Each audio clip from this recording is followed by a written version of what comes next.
If you found a $100 bill lying on the ground, you'd grab it instantly. But here's a shocking truth.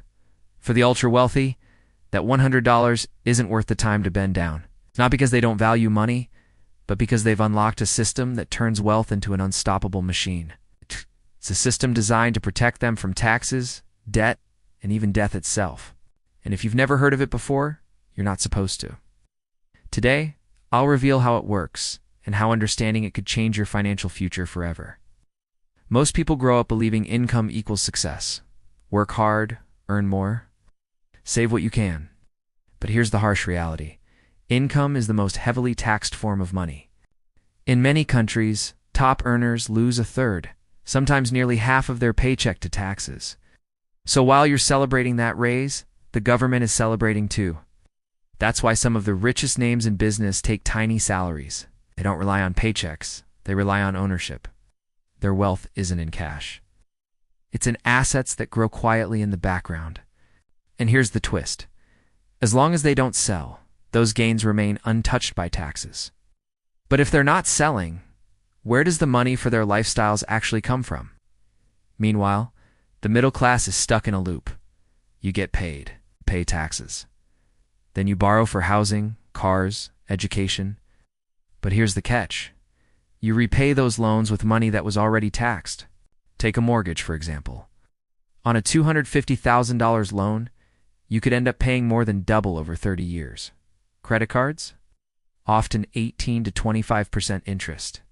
That means every purchase costs you far more than the sticker price. And who benefits? The bank. Miss enough payments, and they take back the very thing you thought you owned? Your house, your car. The result? You work harder and harder just to stay afloat, while real ownership slips further away. The game feels rigged. And it is, unless you learn the system that flips the rules. The wealthy don't chase bigger paychecks. They chase bigger assets, stocks, real estate, businesses, intellectual property. Anything that can grow in value over time. And here's the crucial part. They don't rush to cash out. If a property worth $200,000 climbs to $600,000, that $400,000 gain isn't taxed unless they sell, so they hold. On paper, they're worth millions, but legally, no taxes due. This is why wealth snowballs in silence. The assets grow, tax bill doesn't. But growth alone doesn't pay for a jet, a mansion, or even dinner. So how do they turn invisible wealth into spending power? When they need money, the wealthy don't sell, they borrow. Banks are eager to lend when you already own valuable assets. Imagine you've got $10 million in real estate. You go to a private bank and request a loan. They might give you 60 or 70% of its value at a fraction of the interest rate the average person pays. Why? Because you're not a risk. Your assets are the collateral. You use that loan to fund your lifestyle, to invest in new opportunities, to grow even more wealth. And the best part? Loans aren't taxed. So while regular people scrape to pay down credit cards at 20% interest, the wealthy enjoy millions at rates as low as 2 or 3%, and their original assets still growing. The system is designed to keep them ahead. But eventually, everyone faces the final bill, death. Surely the system catches up there, right? Here's the final twist. When someone wealthy passes away, the rules change again. Their assets are revalued as if they were bought at today's price. It's called a step-up in basis. That means heirs inherit millions, with no capital gains tax on the appreciation.